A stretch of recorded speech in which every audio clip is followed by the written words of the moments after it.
existing nerve root pass away.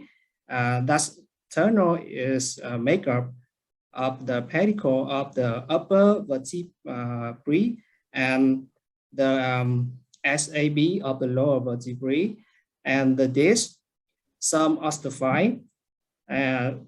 If one of the component is entrapment the nerves, we can make the foraminal stenosis. And based on the MRI, we have 3 types of foraminal stenosis that be mild, moderate, and severe. So if we got a patient who have a lumbar foraminal stenosis and had a surgery indication, what should we do? We have 2 options. The first is total vasectomy and fusion, and the second is decompression alone. In patient with we choose vasectomy and fusion, there maybe in the future the patient will develop adjacent assessment syndrome, and we do vasectomy and fusion just for foraminal stenosis. Thus, surgery is more complicated and take more time. So nowadays, the development of the instrument, we can do decompression alone just by microscopic or endoscopic. And based on the experience of the surgeon, they can have a successful result just by microscopic or uniportal or biportal. Sometimes we can have the difficult case if the patient has severe stenosis. So what is the best choice in case of decompression alone between microscopic or endoscopic? And every technique should have 4 factors.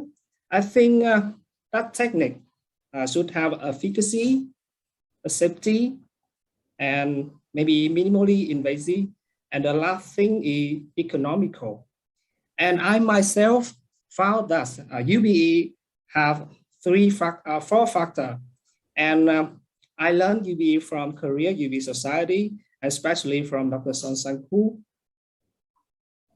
So how can we apply UBE for foraminal stenosis? We have 3 approaches of UBE. That was interlaminar, paraspinal approach, and contralateral sublaminar approach, and 3 approaches based on the triangulation principle. The research about the lumbar foraminal stenosis decompression using the UBE that report in the literature. There are many research you can search on the internet. And in the 2021, Dr.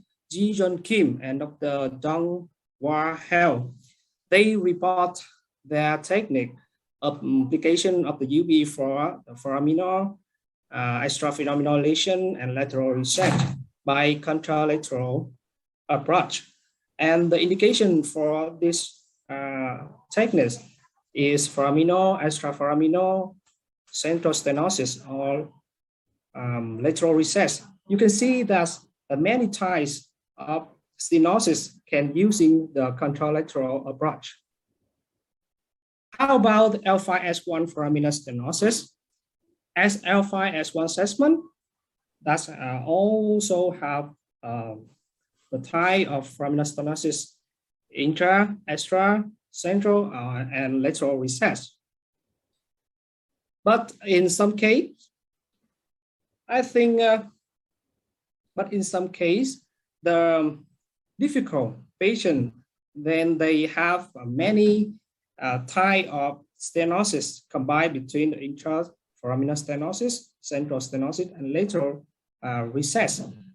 The para approach is not insufficient for decompression. So the UBE surgeon should combine the paraspinal approach and interlaminar approach. And in some cases, the patient got iliac graft behind or the lateral L5 transfer process.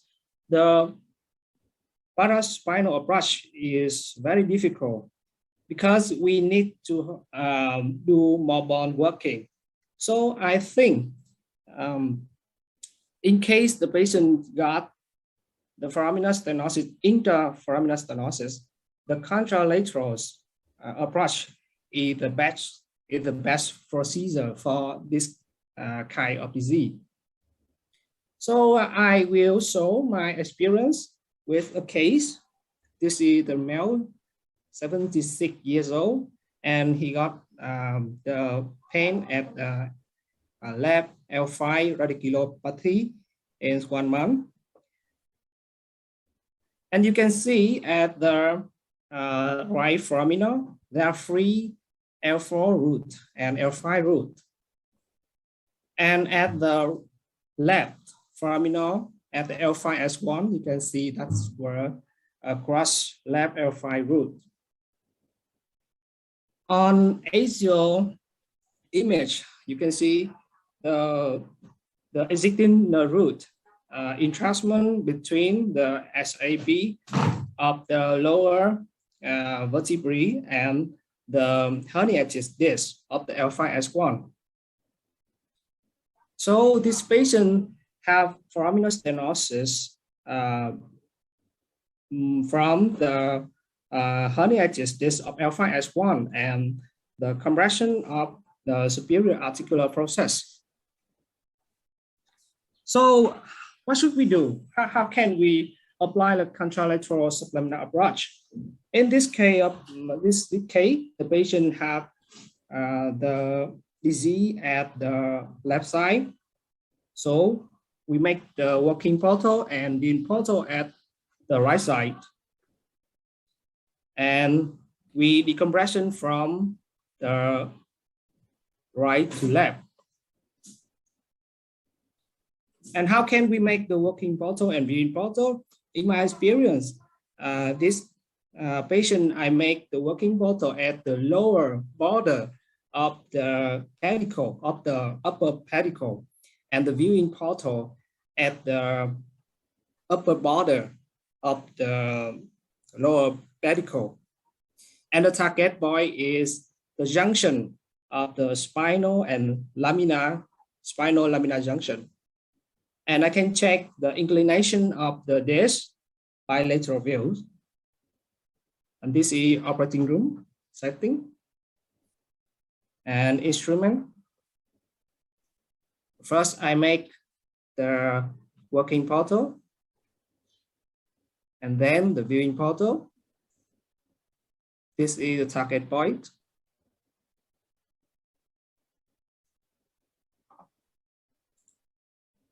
After we identify the junction, I do the bond working at the right laminar.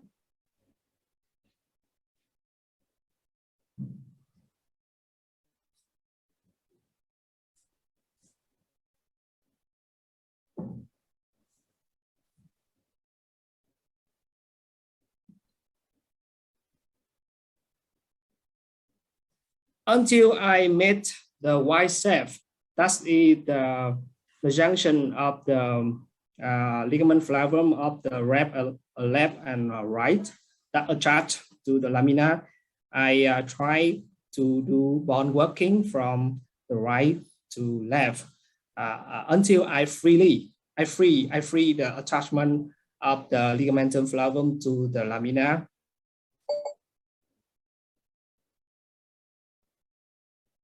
I usually have it the superior ligamentum flavum,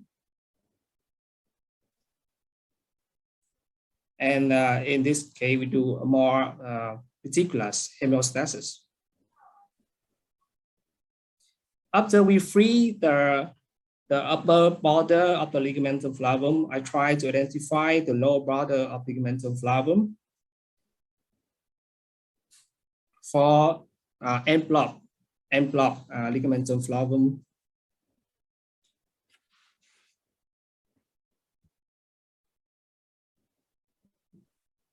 So this is the upper edge of the S1 lamina.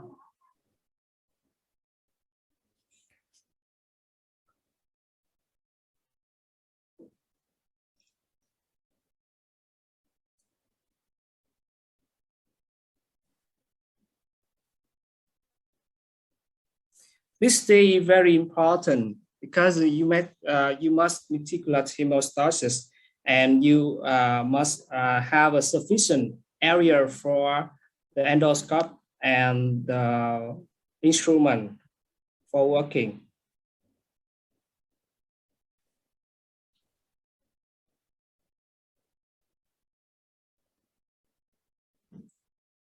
So I take end block phlebotomy. Now we are at the foraminal area, and that is the tip of SAB. Now I go through the foramina and I cut the ligamentum flavum. You can see the herniated disc at the foramina. And now we cut more and more ligamentum flavum to explore the L5 root and do discectomy at the foramina.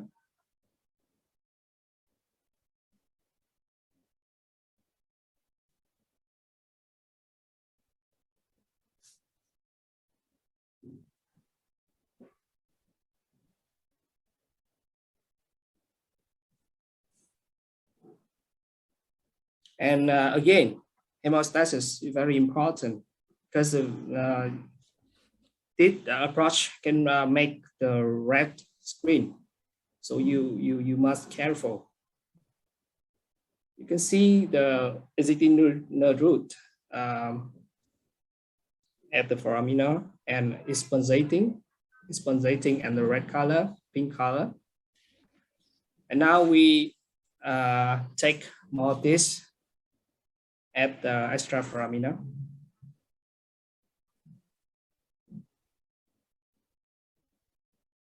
The final of the decompression can confirm on the C-arm, or you just see the pulsating of the exiting roots, that is the final decompression. So after surgery 2 days, I took an MRI for the patient, and you can see the difference between the pre-operation and the post-operation. You can see that pre-operation, the foramina is very small, and after operation, the foramina may be bigger than the right side.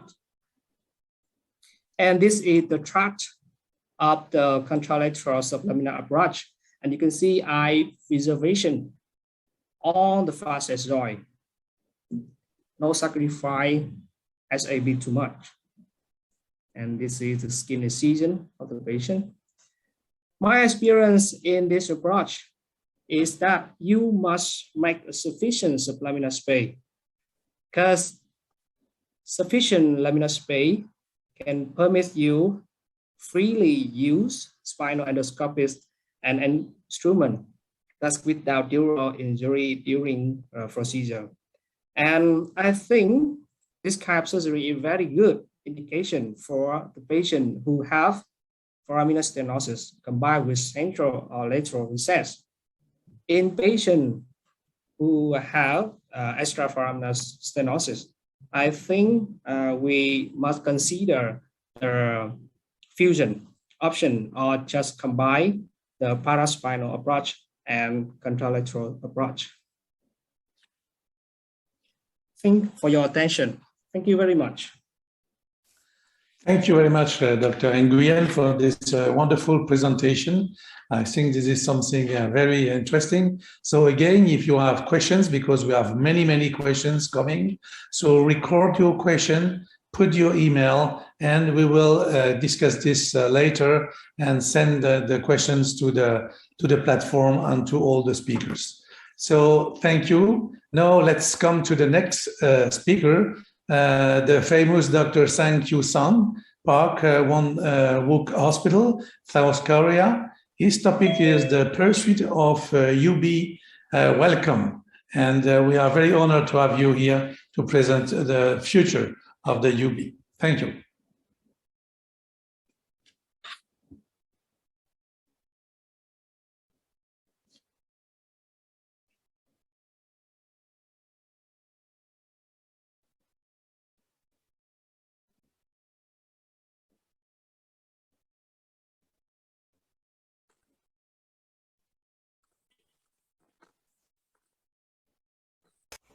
Hi everyone, I'm Dr. Son. I will start my presentation. Today my topic is the pursuit of UB. Okay, UB, you know that UB name, full name is Unilateral Biportal Endoscopy. This procedure developed since 2001. Korean doctors, Dr. and Dr. Son. Basic principle is the same with laparoscope and arthroscope. Cervical, thoracic, lumbar, even fusion is okay. Originally, this procedure started in Korea. Clinical articles about 100 pieces, and UBE now, UB performed in 27 countries. In Korea, UB Research Society also, official UB society established in 3 other foreign countries. Being developed as also this procedure will be as foundation of robotic and AR-based surgery. Next. Okay. Every procedure has their unique concepts. UB also, UB concept, 8 concepts. First, unilateral biportal endoscopic surgery. This means endoscope and instrument move independently. Second, fluid medium surgery. Continuous fluid flow is important. Also, more important thing is controlled continuous fluid flow. Hydrostatic pressure, important, you know that. Third, triangulation. This procedure is semi-tubular system at working portal. This means tubular and open surgery, no visual and motional limitation. Fifth, one-hand surgery. Important thing is no support with another hand. Sixth, lens inside body. Lens always movable. Also, pivot movement. These 8 concepts is basic. Okay, this is my UB operating room setting. I always work with my assistant. Here, large A is surgeon, large B, assistant, C, scrub nurse. Also, this is procedure, fluid medium surgery. Hydrostatic pressure is very important. Also, the height of fluid bag is important. Always I checking back height, my head size parallel. Okay. This, you know that this optimal hydrostatic pressure in operating field is 30 to 50 millimeter mercury. This is a UV anatomy and semi-tubular system. You know that red color is a multipedus. This retractor upper small muscles. This area, star area, is initial working space. This space is made by mechanical retraction and hydrostatic pressure. Also, this below figure is this one. Based on this retractor, instrument go into inside. This system is a semi-tubular system. This figure, okay, this video shows semi-tubular system. Okay, this retractor rigid. Another area is free. This system is a semi-tubular system. Also, this retractor can make a traumatic initial working space with the semi-tubular retractor. This is the key of minimal invasive surgery. Also, this is a tip to prevent UV surgical complication. this system UV system and instrument in open surgery, 1 or 2 prior, the change of shape of instrument is this shape, but this UV system is working portal is relatively restricted, so I will change the angle of the prior. This is just more safe. Okay, this is my topic. Key topic is direct central decompression. This is a primitive, original, and everlasting surgical goal. Initially, laminectomy, developed here, both laminotomy via bilateral approach, also cervical laminoplasty. Now, this is minimal invasive line. More developing procedure is lumbar ULBD. This lumbar ULBD is gold standard for central stenosis. Also, cervical laminoplasty, gold standard for cervical spondylosis. For another procedure, other technique is lumbar spinous process splitting laminoplasty. This is recent the surgical technique. This figure, lumbar spinal process splitting laminotomy. This figure. This is other technique for minimal invasive procedure. Okay, this cervical laminoplasty, you know that this figure. This is gold standard for multi-level surgery for cervical spondylosis. Okay, you know that this is ULB, the standard for central stenosis.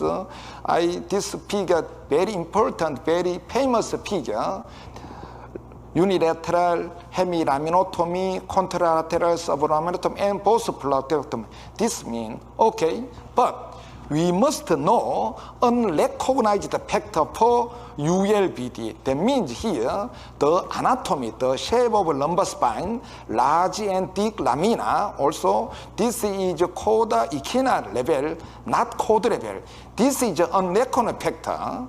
So this, let's study about full anatomy of review for cervical spine, code level, small spinous process, thin lamina, thoracic spine is code level and relative small lamina, but lumbar spine is not code level, large, thick lamina. If you approach to code level, we must recognize this specialized anatomy.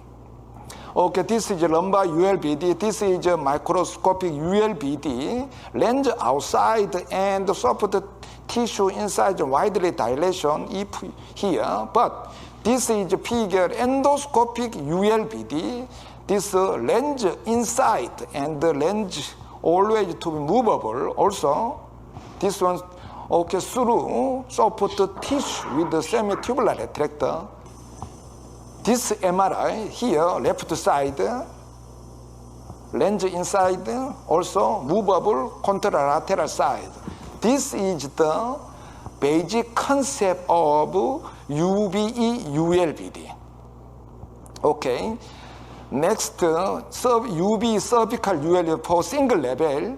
You know that this level is code level. Also, small spinous process. There is not enough space for working. So, how to make a working space in code level is most important thing to be safe. So, my definition, unilateral approach, interspinous area. Here, I always go to interspinous area to make working space, or after then, both laminotomy, both pleurectomy. This is a pre-operative MRI here, post-operative MRI, both laminotomy, both pleurectomy. You can see here, full decompression. Again, how to make working space in code level is the most important thing to be safe. This one here, this ligament rotate muscle, remove the soft tissue, and interspinous ligament removed. Next, cranial lamina removed for pre-movement of scope. Next, caudal lamina removed for pre-movement of instrument. After then, both laminotomy and both phlebectomy is very easy. This is my UB cervical ULBD. Okay, next is UB cervical laminectomy for multi-level spondylosis.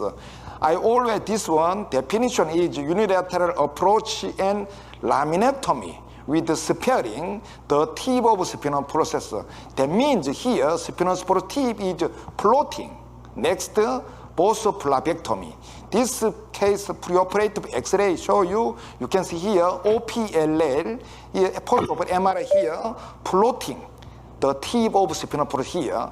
This preoperative MRI show you here, cervical OPLL multiple level also, T1, 2, 2, 3 here, OLF here, post-op MRI, full decompression. For cervical multi-level OPLL, I approached this type floating technique. Also here, thoracic OLF for interspinous approach. Finished. Okay, next is UBE cervical foraminotomy here. Anatomy landmark is very important. Viewpoint and low pedicle, you know that. But the most important thing is the real course of root. Commonly, this root medial to lateral here, S shape. So this figure after pediculotomy here, this one. This view is post pediculotomy.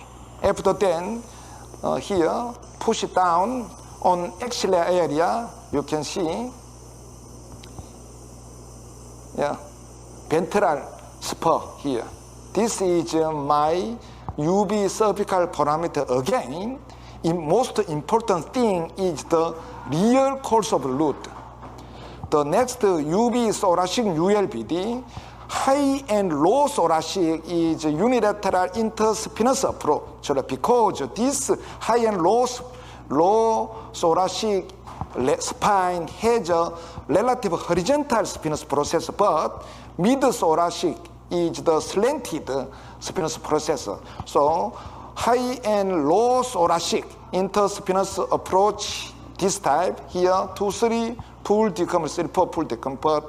This mid-thoracic commonly, most common disease is OLF, but here you know that. This one here, I always through translaminar approach, less interlaminar approach, because here too, interlaminar to OLF is the more longer, but translaminar more short. That means I always remove OLF through translaminar. This one here, keyhole procedure, this type. Also this translaminar, preoperator, postoperator. This is a thoracic ULBD. Okay, next is UBE decompression for thoracic hard disc. The angle is important. This approach is lateral extracavitary approach in open surgery. So that means in UBE is through transforaminal, also modified lateral extracavitary approach. The angle is important, roughly 35 to 40 degrees, this one. And next here, lateral half of a joint removed. I will go. For approach this direction, I use 0 degree. After then, I change the 30 degree to checking here, ventral surface of cord. So this one, initial, I use 0 degree to change of 30 degree this time. Okay, this is a hard disk here. This MRI show you hard disk with severe myelopathy. You can see here bone spur. This is preoperative, postoperative. Remove this one. Again, thoracic is code level. In code level, how to make working space is the most important. I always have a working space in thoracic after removal of upper and low border of the body here, this one. This view is after removing of upper and low edge of the vertebral body. This one here, this is a working space. After then, hard, you can see here, cold, and after then, push it down. Again, initial step is how to make working space. Both edge of bodies, after removal of both edge, removing of both edge of body, next step, push it down, removed. This is my UV decompression post-thoracic hard disk. Here, preoperative, postoperative, this board. I will summarize the endoscopic ULBD for central decompression. First, post-thoracic UV ULBD, this level cervical is the code level. For single level, I approached unilateral interspinous approach. For multiple level, laminectomy with sparing the tip of spinous process. This is a floating technique. Thoracic UBE, ULBD, for high and low thoracic, unilateral interspinous approach. Also, laminectomy with sparing the tip of spinous process. But for mid-thoracic, this mid-thoracic has a slanted spinal process. This case, I will go through translaminar approach. Also, for transthoracic hard disk, I will use through transforaminal approach. Lumbar spine, UV, the original UV, ULBD, this one. Okay, this again, this is the for direct central decompression, laminectomy. This is a recent procedure, but next, in my case, in my hospital, UBE, almost all lumbar central stenosis is operated by endoscopy UV ULBD. So next, for cervical stenosis, central UV ULBD, for cervical thoracic disease, thoracic UV ULBD. I want always, I will clinician for my patient, I will always search for minimal invasive procedure. Next. Okay, this is my application of UV. Cervical disc, common herniated disc, foraminal stenosis, spondylosis with malpatch, single or multiple level CSM, OPLA. All these cases performed by UV, thoracic, herniated disc, soft and hard, OLF, Burton. Also, this is common. This is disease, herniated disc, lumbar central stenosis, foraminal stenosis, extraforaminal, L5, so extraforaminal stenosis, spondylosis fusion, endoepidural cyst, also ASD, and all revisional surgery can be performed by UV. Also, adult degenerative scoliosis, kyphosis, and infection. This is my application of UV. Okay. You know that stenosis is the result of aging process. UV surgery try to do neural decompression clearly to restore spinal balance optimally, even in one level fusion, to preserve muscle, especially multifidus, which is one of the core muscles. Spine health care in post-operative time, also whole life, postural training, core strengthening. My concept is minimal UV surgery plus spine health care in whole life. This is can make better patient care. My conclusion is the pursuit of UV is the for better patient care. Also, UV will be the foundation of next surgical development. Okay, thank you very much. Bye-bye. Bye. Thanks a lot, Dr. Son, for this wonderful presentation and for the future of ISUBE. Thanks to all 4 speakers that presented during this session and gave us a lot of different ideas for the future of the minimally invasive endoscopic spinal diseases.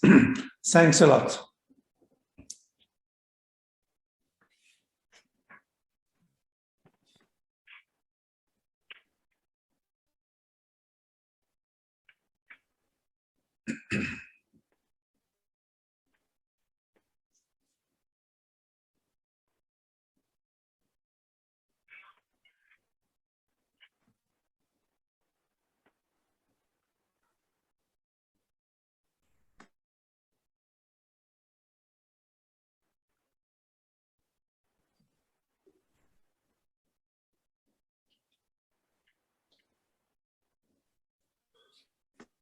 So I remember you that you can send your questions or to the question and answer with your email, and we will provide you the answer asking those questions to all the speakers. So you will have a personalized answer to your questions. Thank you for attending. So next speaker is Asrafi. Is next speaker host is Syafuddin Hussein from Indonesia. He's the chairman of the Endoscopic Spine Society from Indonesia. Welcome. Hello, good afternoon, everybody.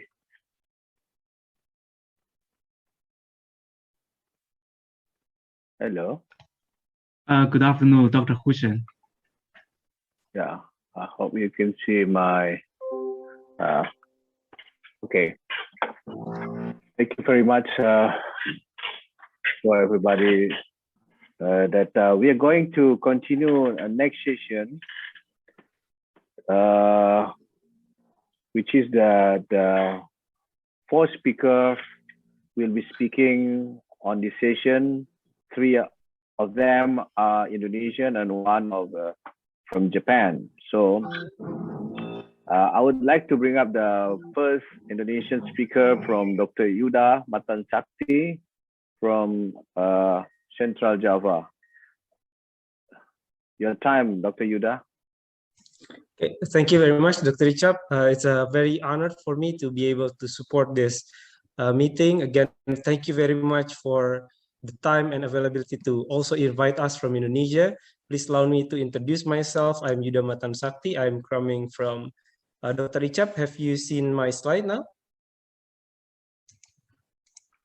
Not yet, not yet. Not yet, okay. Okay. Is it available now, Dr. Richard?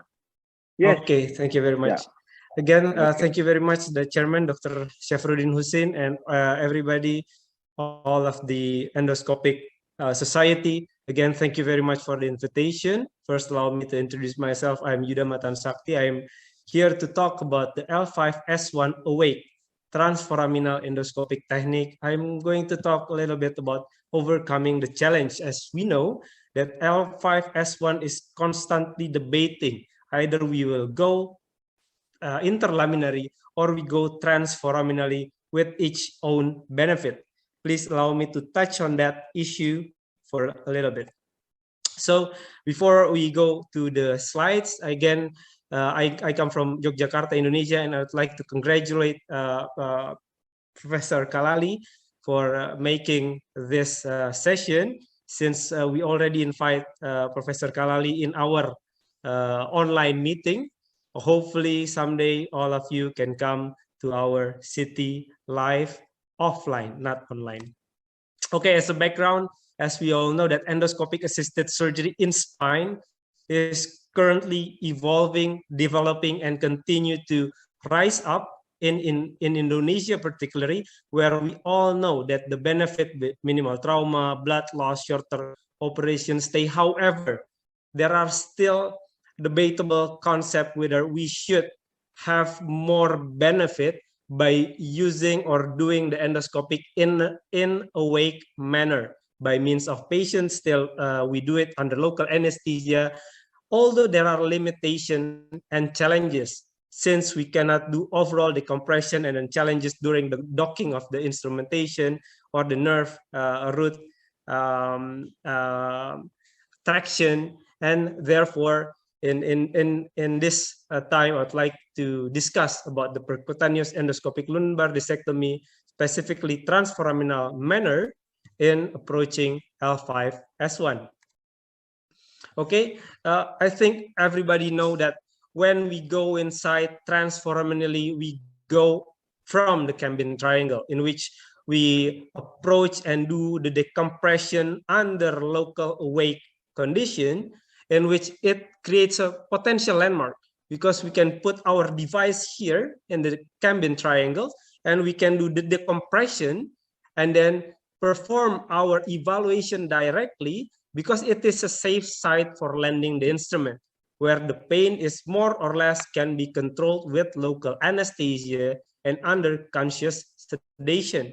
And this is also brings more benefit, and it will bring versatility for comorbid patients. As we know, we are coming to the old age era, and we performing local anesthetic manipulation or surgical decompression in spine condition will bring more benefit if we do it under local anesthesia.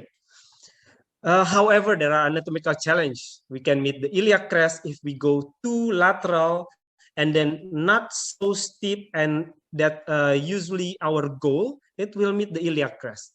There are a lot of techniques where we injure or make a hole on the iliac crest. However, we would like to propose that we can do it without even creating a hole in the iliac crest. Further challenge, if we are having the patient with old patient, we are facing large facet. We cannot approach that specific area, moreover in L5-S1. And then we would like to call it the play zone. Our play zone is when we are performing the compression, our play zone will be the 1/3 posterior of the disc. It is also a challenge, in which it will be more easy if we don't have the iliac crest. But if we have iliac crest, then we have to manipulate, or we have to modify a little bit. That we will talk not long from now. So TPLD, or transforaminal endoscopic lumbar discectomy, again, should be one of the mainstay of skill that we all as endoscopic surgeon must have or consider. So this is what we've been talking about, the play zone. If the play zone, we all understand that the main problem of the performing the compression is to play in the 1/3 posterior of the disc. It will create a challenge in which, although 1/3 of the posterior disc can be managed with transforaminal, there we can compare to between this technique with interlaminar. In transforaminal, we can perform it with local anesthesia. Versatility in comorbid is better to some concern. Length of stay debatable, but maybe it will be better because less likely to put a drain, although in interlaminar usually we can also put without drain. And in interlaminar, playing in the play zone, coming to the play zone is more easy to do. Flavum resection, versatility in performing the compression is better. Working area for doing the compression is better in compare of transforaminal. However, nerve retraction, it will be better in transforaminal. A vessel violation, or what we usually say, the Japanese red flag sign, like already seen in Professor Wu Panghu, we can see that all red is less likely to be encountered in transforaminal technique. And then what we would like to propose as best measure is relief during the evaluation.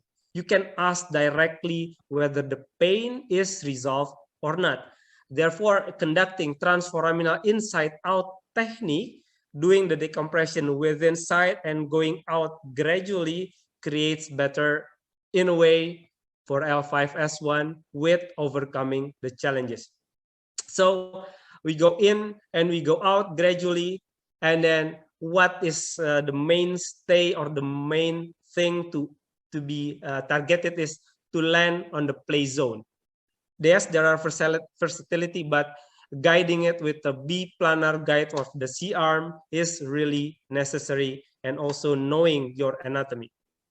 So first, we'd like to go with the steps. The position is more or less the same. You as a surgeon seeing the X-ray, C-arm, and the endoscope view, prone, and then still with local anesthesia in a slightly flex, so you can extend also. So for the position is more or less not really creating much problem, whichever that the patient feels comfortable with.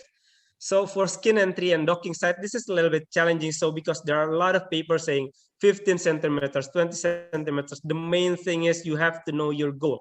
Where will be the goal? Red means sharp angle. Blue, it's grazing the SAP, the green.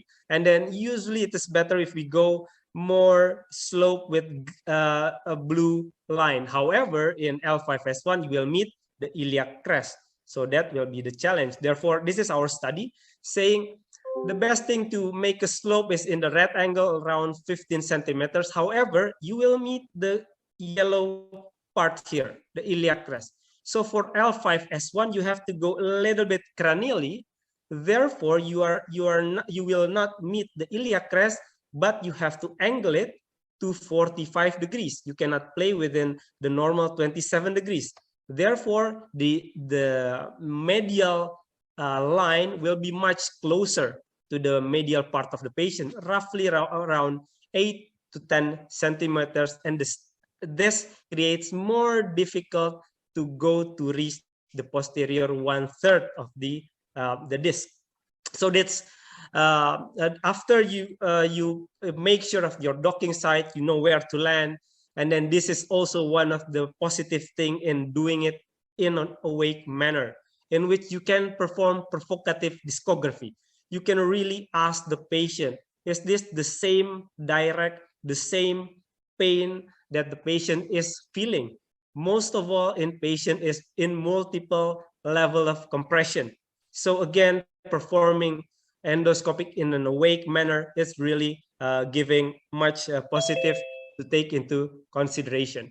So directly check the pain concordance by doing discography before you go with the sequential dilatation. So we do it sequential dilatation, and then perform local anesthesia before you hammer or you jam in your working channel.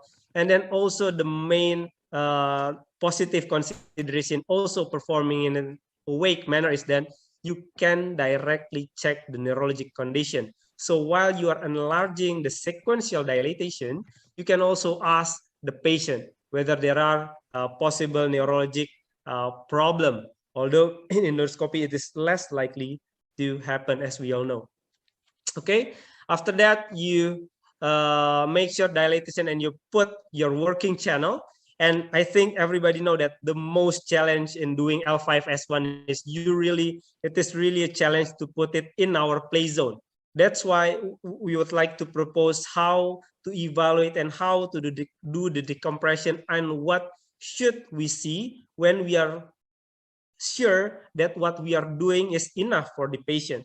So the final working site, please coordinate the axial sagittal view, see your map by means of the MRI, and then work your way externally. So you gradually went out while doing the decompression.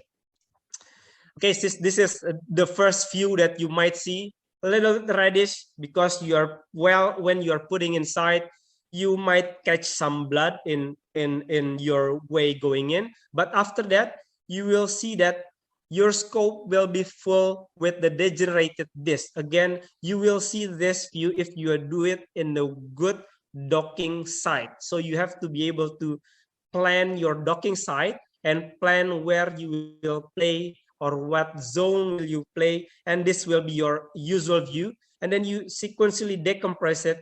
And then this will be your final view, seeing that the decompression is enough. And therefore, you can also directly see, this is the I think this is the good view in which the decompression is off, and then this is the PLL. We will see again the undulation of the nerve here, and then we can ask the patient, how about your symptoms? Is it going better? Is it resolving? It is really a direct good evaluation in doing this in an awake manner. So this is the view here. Reddish, really nice if you have a good docking site. And then this is when you're doing the decompression. And then a lot of challenges saying maybe you cannot get as big as when you're performing it interlaminary. But again, as long as you know where the location is, the decompression is quite, it's really good. And then in here, this is the undulation. You can see that it is already relieved. And then again, the great thing is, this is the patient after performing it. You can ask which of the position that creates the most pain. And then you can see we ask the patient to extend.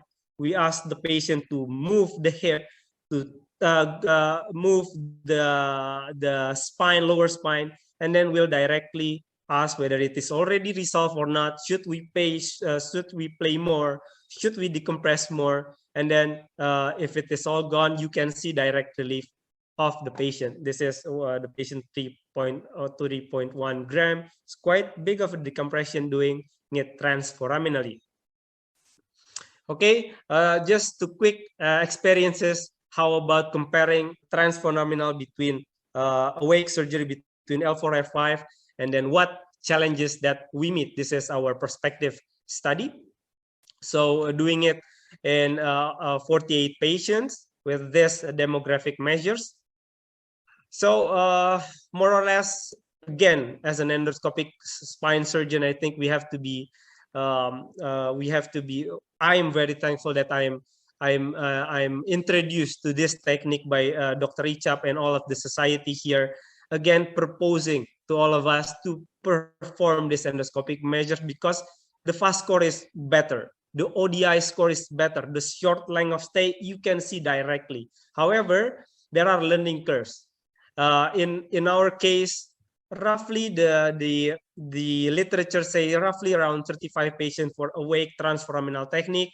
In our case, roughly around after 20 cases, you get better stable duration of operation time.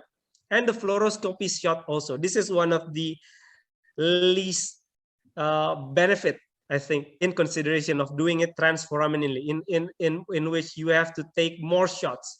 You have to be able to three-dimensionally reconstruct the anatomy in your head and transposing it with your fluoroscopy shot. So it's a challenge, but usually after 20 or if you are a regular spine surgeon, you can do it after 15 cases or more. You will have a more steady number of fluoroscopy shots.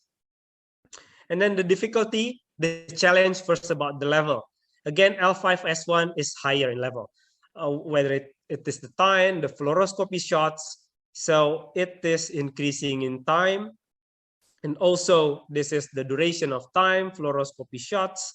And then the age also creates challenges in which, again, in old age, you see more degenerative measures by means in facets.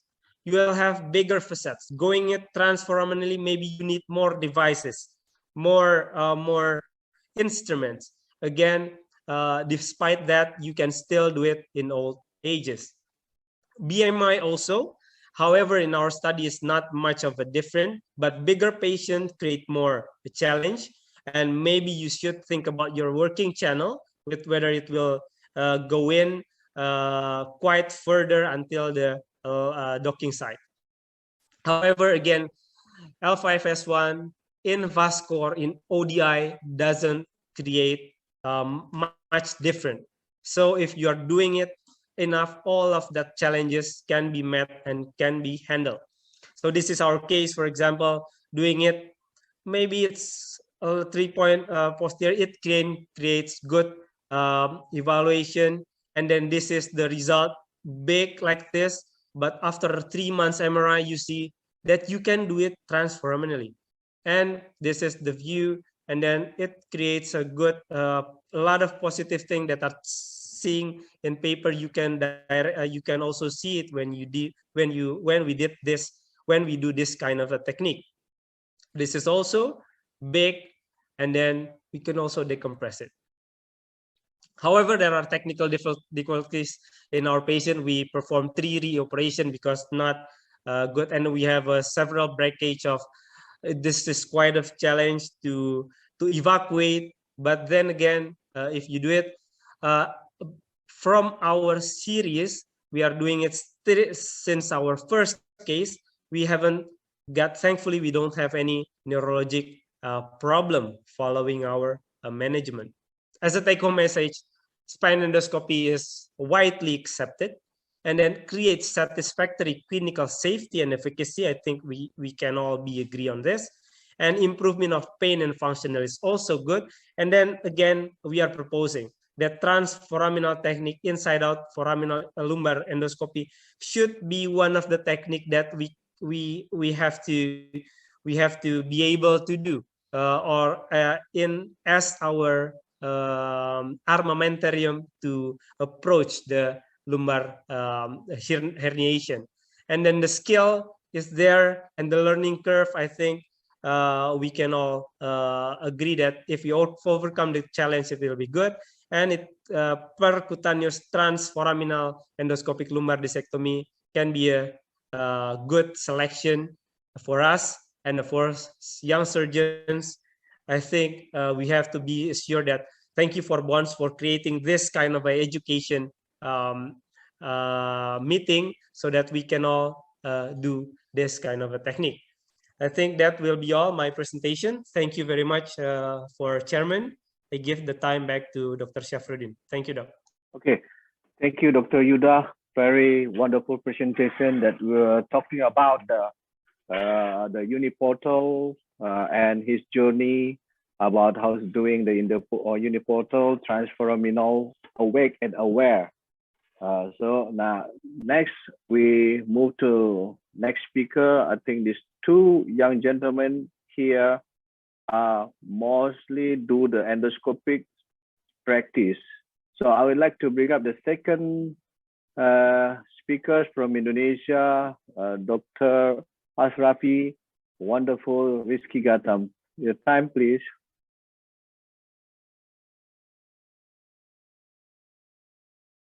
Thank you, Dr. Richard. Can you see my slides? Yes, definitely. Okay. Thank you, Dr. Richard, for such a wonderful introduction.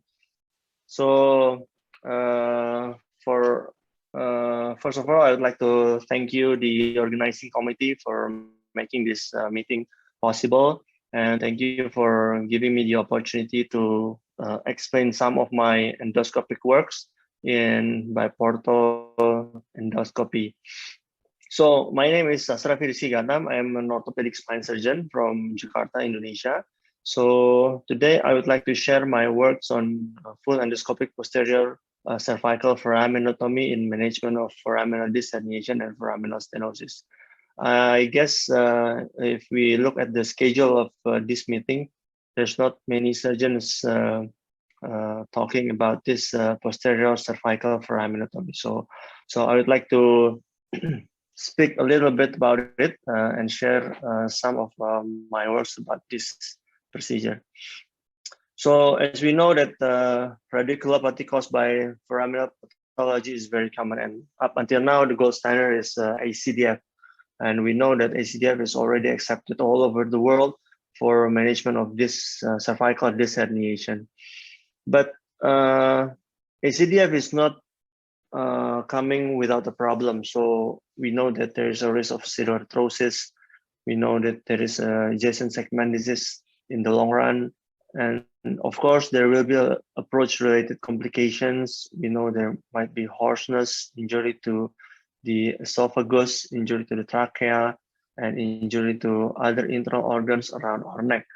And also, the anterior surgery, which is the non-fusion foraminotomy, And this is a very, very technically demanding procedures. I know some of the anterior part.